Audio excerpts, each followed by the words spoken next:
New facts have emerged indicating the colossal losses of the Russian armed forces in the war against Ukraine.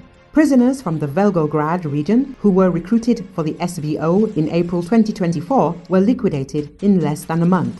The mother of one of the recruited prisoners told about this. She is still looking for her missing occupier son. The Russian woman claims that her son Alexander Skvortsov signed a contract with the Russian Defense Ministry on April the 22nd, and 2 weeks later he was already at the front. On May the 3rd, he contacted his family for the last time. The next day he was thrown into the first meat assault, from which he never returned. The woman assures that the other prisoners who were recruited along with her son had a similar fate. There were 3 buses. 108 people were traveling from the Volgograd region, from the IK penal colony ED. Storm V. The fate of almost all of them is missing. 102 people missing, the Russian woman said. The Russian army does not evacuate bodies. The soldiers are listed as missing in action, which is why their relatives are not entitled to any compensation. This story demonstrates the scale of losses of the Russian occupation army in the war against Ukraine. The command does not spare its own soldiers, filling the front with their bodies. And according to Z-War correspondents, the closer the ceasefire, the more actively Russian commanders send their soldiers to their deaths. Recall firstly, Wagner mercenary group made a speciality of prison recruitment, even before the death of its founder and leader Yevgeny Prigozhin in August 2023. This method had been taken on by the Defense Ministry. Since then, prison recruitment has been established through a number of regulatory texts. The latest law passed by the State Duma sets out the framework for recruitment in places of detention. The main new feature is the option for defendants to sign up even before a conviction. Signing a contract with the army would immediately halt prosecution and even the investigation.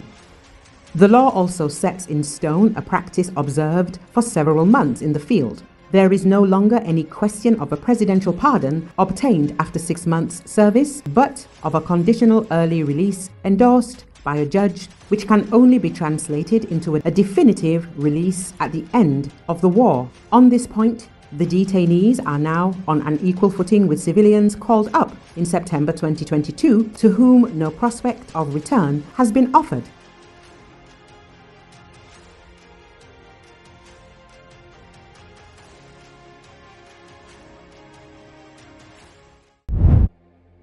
The Russian Investigative Committee said on Tuesday that 2 suspects of a car explosion in Sevastopol were identified. Russian appointed officials reported last week that a car exploded and a serviceman was killed in the blast in Sevastopol, a port city in Russian-annexed Crimea.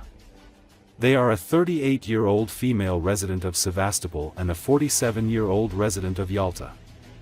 The woman watched the serviceman, at the request of Ukraine's security service, to find out movement routes, daily routine and the vehicles he used.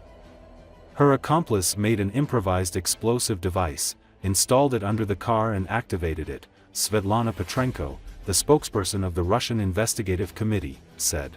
Russia's top domestic security agency, the FSB, said in a statement that the 2 were detained. The head of Sevastopol, Mikhail Razvozayev, said that law enforcement was investigating the cause of the blast. Unconfirmed media reports say the killed serviceman was an officer of the Russian Black Sea Fleet.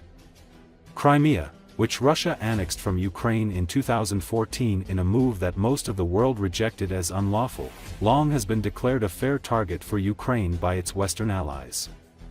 Установлены лица, причастные к совершению теракта в отношении военнослужащего в городе Севастополе. Ими оказались 38-летняя жительница Севастополя и 47-летний житель Ялты. Женщина, выполняя задание Службы безопасности Украины, осуществляла наблюдение за военнослужащим с целью установления маршрутов передвижения, распорядка дня и используемых им транспортных средств. Ее сообщник изготовил самодельное взрывное устройство и, установив под днище автомобиля, привел его в действие, в результате чего погиб капитан первого ранга Валерий Транковский. A group of relatives of Ukrainian prisoners of war gathered at a rally in Kiev on Tuesday to remember their loved ones as the full-scale Russian invasion reached its 1000th day. Tetiana Mosel's husband was taken alongside 75 others on the first day of the full-scale invasion at the Chernobyl nuclear power plant.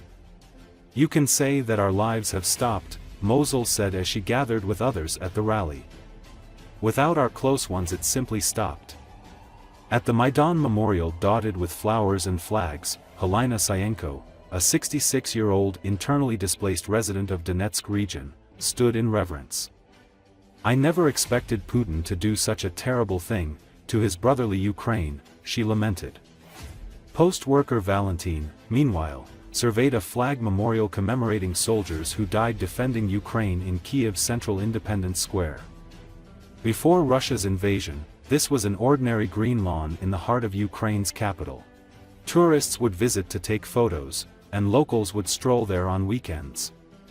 But 1,000 days of war have transformed it into a makeshift memorial, dotted with blue and yellow flags each honoring a soldier who died fighting Russia. Many were volunteers who left their civilian lives behind to answer to defend their country. Their loved ones, left alone with grief, hope their sacrifices won't be forgotten. They plant small, simple flags, hand-marked with the names and dates they died. Over time, the flags have multiplied, fluttering in the wind as the seasons change and the war drags on.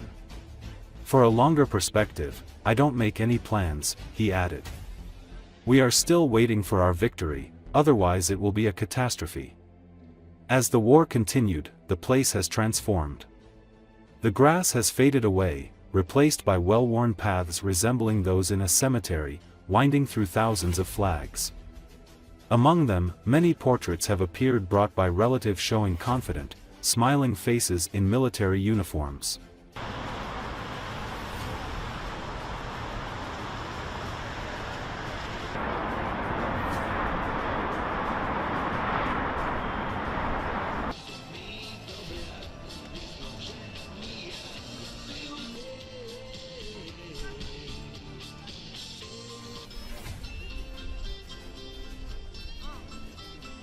Я чекаю свого чоловіка та його 75 побратимів з полону. З першого дня вторгнення вони знаходяться в полоні.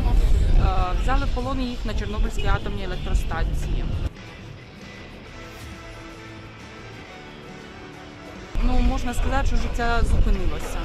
Без наших рідних воно просто зупинилося.